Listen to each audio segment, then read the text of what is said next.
Hi everyone, my name is Tyler and welcome to my first video! Yay! This is a series of videos I'm calling InkCap Illustrates, which features real-time footage of my creative illustration process. Meanwhile, you can listen to the sweet menthol vocals of my beautiful, beautiful voice. Just kidding, I'm very self-conscious about my voice, but I'm pretty hilarious, so hopefully it brings you some form of entertainment. Anyway, today's first episode topic has been voted by my amazing Instagram followers, and everyone decided for a chill getting to know me video, which I know is super popular or cliche for these type of videos, but I digress. Can you stop? Byron, down. Stop. Holy shit.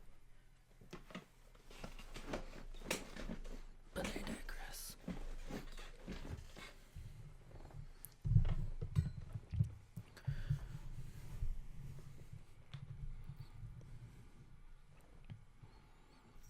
So gather your comfy clothes, maybe a snack, a project you're working on, or even if it's like a lame chore you have to do, and let's get personal. Winky face. My followers sent me an incredible amount of questions. Some are pertaining to art, as that's my job and that's what I do. Some are about myself personally, but again, mainly towards illustration and the creative process.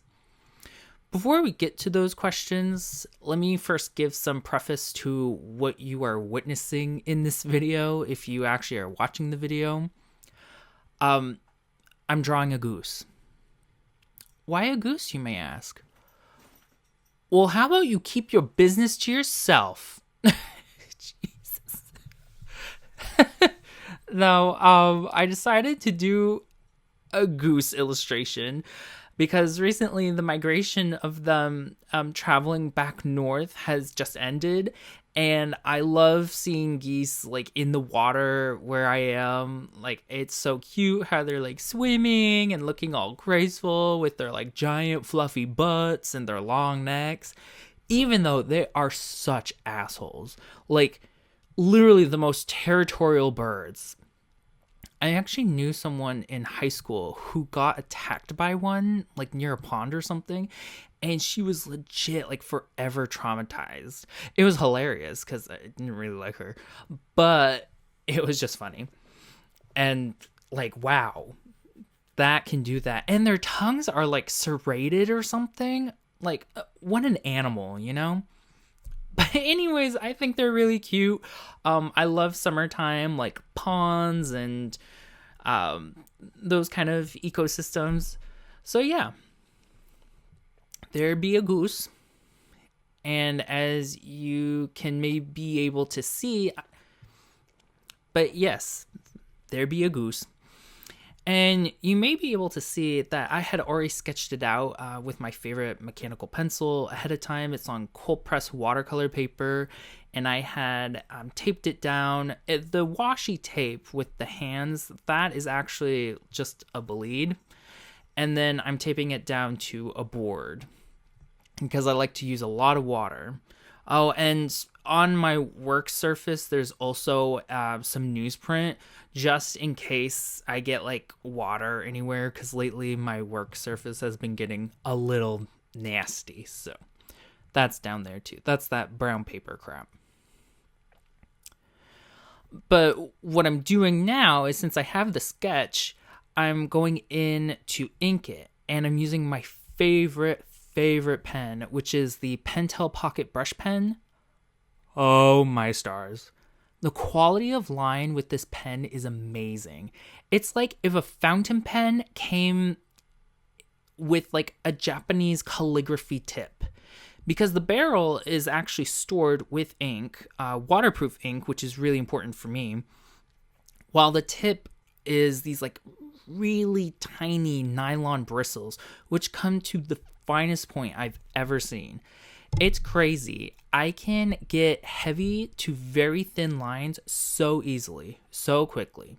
And they always seem so like fluid and oh, it's amazing. You can't get a straight line from it. Like that's really hard because again, it's very God, I don't know what the word is. It's just very moving, I guess. So it's very hard to do like a straight line, a straight bold line, but you can get some amazing fluid line work. Very nice. These are really marketed more for comic artists, by the way, like people who illustrate like superheroes and things like that, because you can get very bold line work very easily and very graphic styles. I also know hand lettering artists like to use it because, again, you can get these really nice thin and thick lines, which is really nice for like calligraphy. But I love using it for my own line work, which is often inspired by the Art Nouveau movement, which was characterized by Mucha. So yeah, now that we can get the Goose situation out of the way, because I'm sure a lot of you are like, why? And it's like, why not? But let's get on to our questions, and hopefully I can get less awkward by the end of this. So help me, Artemis, because it is weird. It's literally like midnight right now that I'm recording this, and I just, all right. The first question, and again, some of these questions are actually a bunch of people kind of ask them, and I just, they're like the same ones. So the first question is, where do you get your inspiration from? Oh my God. Inspiration can be found in like anything. I am that person who I'm like such a daydreamer. I'm a Pisces, by the way, in case anybody is wondering. And us Pisces love dreaming. I have a very vivid imagination. I love being inspired by kind of old folklore. I've always loved reading stories and like storytelling, specifically ones that are like just kind of out of this world, like the original fairy tales from the Brothers Grimm are just like so vivid and just like strange. They can also be like dark as shit, like little girls being eaten by wolves and like cannibal witches. I'm like, okay, what is going on here? But at the same time, I just find that so interesting. It's like, wow.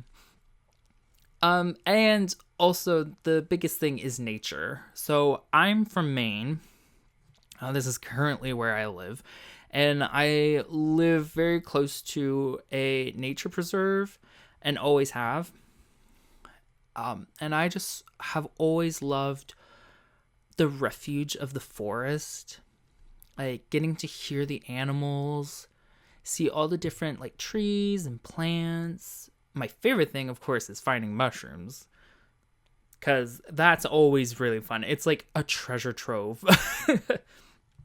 But seeing all the little details, and it's also by water, so I love hearing the water, seeing the fish, seeing the birds on the water. Again, this is actually, inspiring my Goose illustration, is seeing the geese come back. So I really keep my mind open all the time, letting myself process, like, what is today going to bring in terms of my brain, and how can I get that visually for people to see? And what's great about art that I think is really inspiring, no matter if it's like visual, like illustration, or if it's like ceramics, or maybe even creative writing, is that it's like the secret language. We as humans can't like read minds, So having the opportunity to visually show you guys like what I'm thinking of, what world I'm in, is honestly a humbling experience. I really love it. Oh my God, I'm getting so emotional. Okay. Hopefully that answers it. I know it's sometimes hard for people to get inspired. But there's another question down the list, and we can talk about that when it's, hard to get inspiration. But yeah, I'm just kind of like in my own little world. That's honestly also why I'm very easily amused by things. Again, you could like show me like the portrait of a dog from like 1800 or something. I'd be like, oh my God, that's the most inspiring thing I've ever seen. Even though it's like, okay, calm down. It's not the most revolutionary or groundbreaking. So yeah.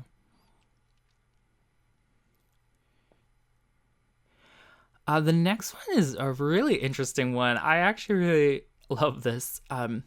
If you were any Fae being, so Fae is F-A-E, any Fae being, what would you be? So Fae is in reference to fairy. So when we think of fairies, often we think of like, Tinkerbell, like the little wings and the dust, things like that. However, like originally they were called Fae, or there's like a Irish or Scottish word for them too, a Gaelic word, I should say, which means little people. And this is where shit gets weird, y'all. Like the Celtic people thought that these like fae or fairies had like their own society living invisibly around them. Like they talked about gnomes that lived under the earth. They talked about like spirits that lived in trees, and some of them could also get really creepy. Like I know there's this one called a banshee. Well, I'm sure some of you might have heard of that, but a banshee is a type of fairy, and she's like just supposed to scream when someone dies. She's like this horrible omen. Like, oh my God, what has happened? We think of fairies as being so cute, but in reality, they're like hardcore. But there's a lot of different varieties too. I actually have a book about different types of fairies, and they're always so fun to illustrate too. But I think if I could be any kind of fae being, any kind of fairy, I'd probably be, oh my God, what are they called? Here, I'm going to look something up. Hold on.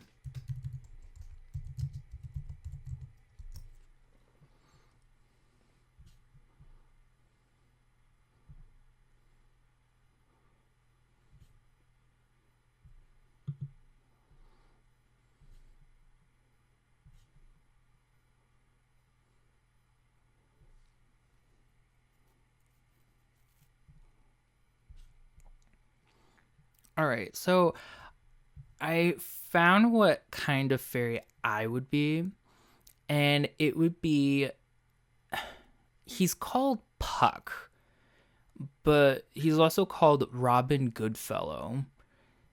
Oh my God, it's like, I'm looking at this article about it, and it's like getting really into it, like this, talking about like Iceland and Celtic languages. Right, yeah. So Puck, which sounds like a really naughty word, but it's not, is this nature spirit, nature sprite kind of guy. And he's supposed to be very mischievous and kind of naughty. He likes to play tricks on people, but he often has his own ward of little fairies that he like sends out to either do good or harm to other people. And he lives in like the forest. He's often like, seen dancing with like deer or playing music and stuff. But a lot of people actually know him from A Midsummer Night's Dream, the play from Shakespeare. He's the annoying fairy that gives the flower juice to the other people. Oh my God, I don't know what I'm talking about. Like, just look it up. It's Puck. That is the kind of fairy I would be. And the great thing about like Fae lore is they're so massively like they're just so crazy looking sometimes. Like sometimes they have wings, sometimes they don't. Some have legs of other animals or like horns. Like think of that movie Maleficent from Disney, which was like a remake of Sleeping Beauty. Those kind of fairies, those are like the fairies, you know. So yeah, that's who I would be. I would be Puck or Robin Goodfellow, or maybe a king, like a fairy king. That would be cool.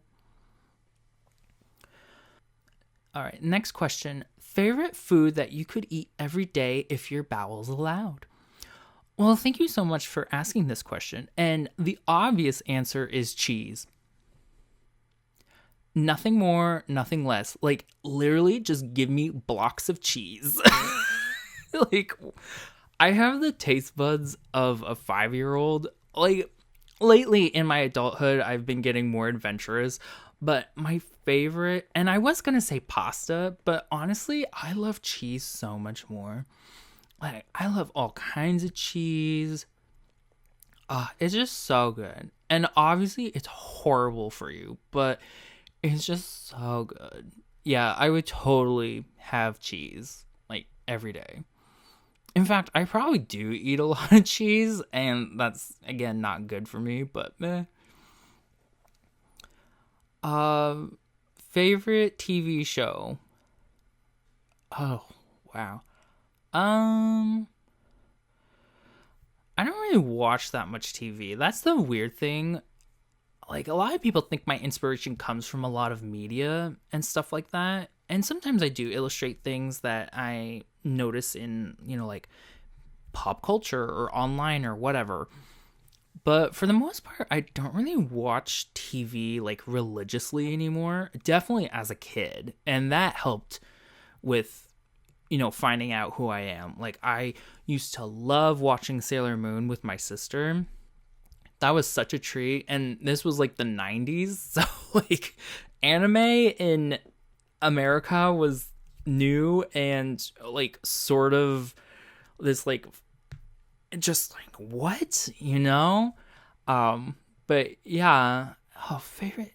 Oh, I know. Oh my God. It's so simple. My favorite TV show of all time has got to be Downton Abbey.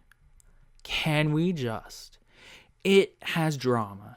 It has classism. It has beautiful costumes. It talks about history. It talks about gay people. I mean, the list goes on.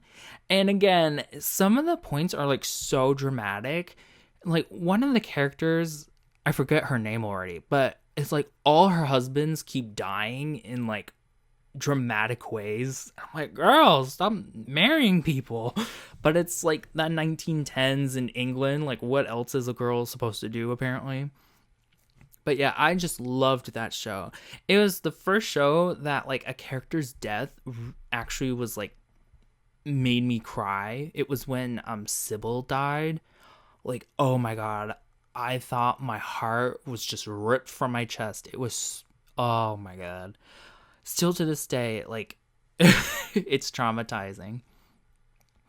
And they also had 2 movies. And what I really liked about it is it wasn't just like humdrum soap opera from the 1910s.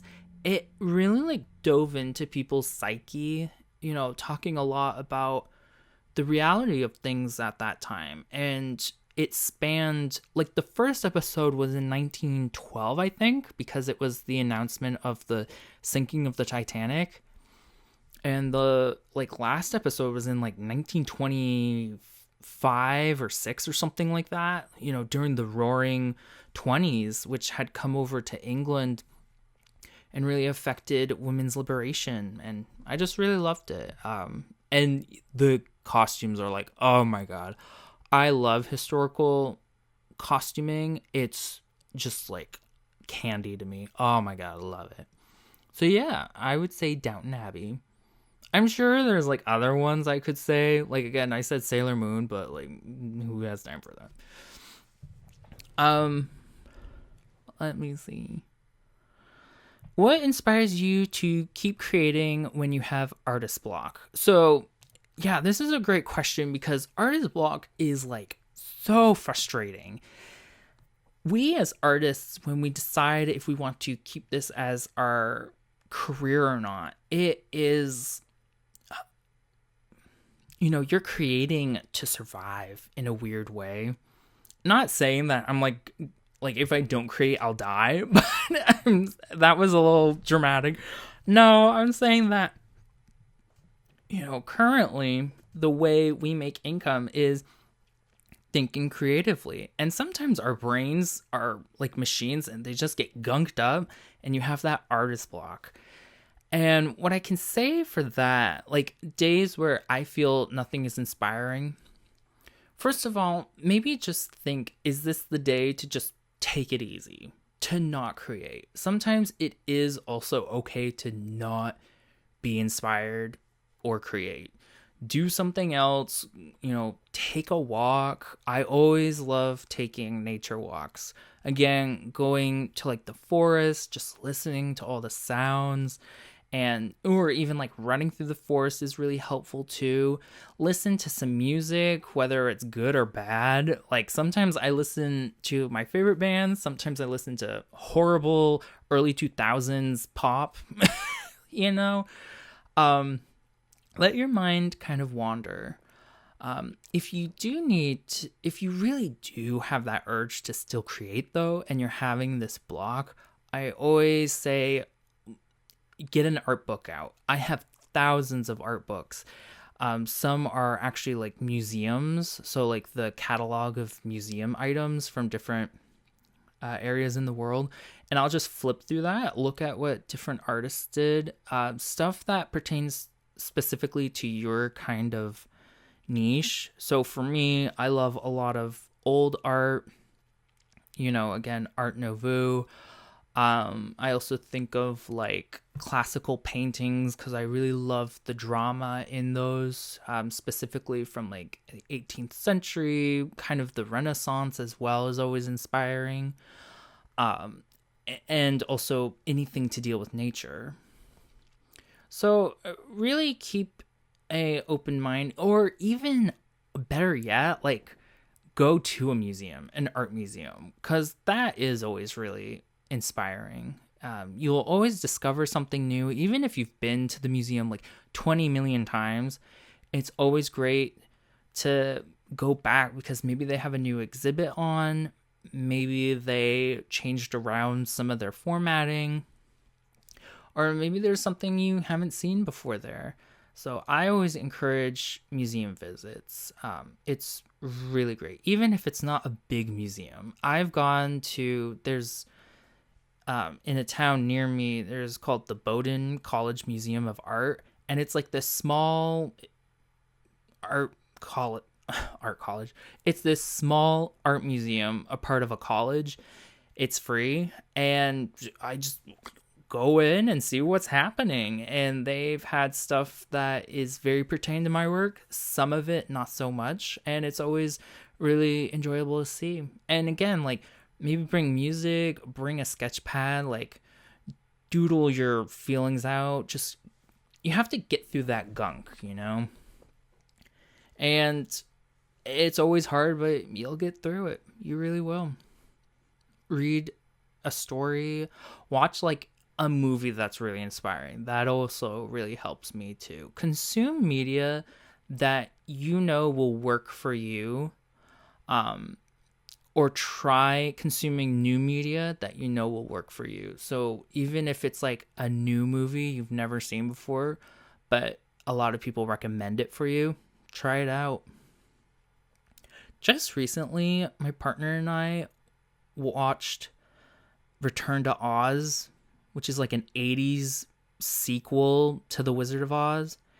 And if you have not seen that movie and want some just crazy and slightly dark like kids movie, Watch that. It is a trip, man. It is something else. There's like a princess who like changes her head. Like she has detachable heads and these like weird men with roller skating hands or something. It is weird. Again, Return to Oz. Strange movie. Ooh, watch it while eating an edible. That would be unbelievable. Actually, it might scare you. Scratch that. Don't do that. Oh, I'm laughing because I'm nervous. What's your favorite medium and why? Oh, well, the name behind InkCap and InkCap Illustrations is because my favorite part of the creative process is the line work. I love doing the line work. It's like my meditation. And I use a variety of different materials, mainly the Pentel pocket brush pen and also the Microns, specifically in like the really fine tips. And you'll see probably in the next video that there'll be a thick outline on the background, and that's to create that kind of that sense of solidity in the artwork that is very reminiscent of, again, Art Nouveau. So I would say ink, and why? I don't know. I just really like it. It's so mesmerizing, and you've probably seen throughout the video that my head gets kind of close to it, and you know, sometimes it's also hard to see what I'm doing, but it's just me zoning out, just enjoying it. So yeah. And this will be our last question. How do you choose your subject matter when you can't think of just one to do? I think of first, I write down whatever's going through my mind. Like, if it's a bunch of different subject matters, which I think this person is talking about, then I'll write down each one sort of as like a checklist, and I'll keep in mind all the other ones to do for another project, you know? Keep in mind also your time management. Like, do you have time to do all these subject matters? But honestly, it just comes to what's most inspiring me. So for this particular video, the goose, I mean, everyone has geese on their minds, right, guys? Like, if you are not thinking goose, which, by the way, makes me think of the Aristocats and those hilarious, like, geese characters who are like, think goose. Like, I do all the time. Thank you, ma'am. But, yeah, honestly, you'll have time to do the other ones if they're just as inspiring to you. So yeah, hopefully that answers that as well. And there you have it. Those are our questions for today. But I'm always happy to answer more. If you have one that didn't come my way, just make sure to comment below or DM me on Instagram. My username is @ink.cp.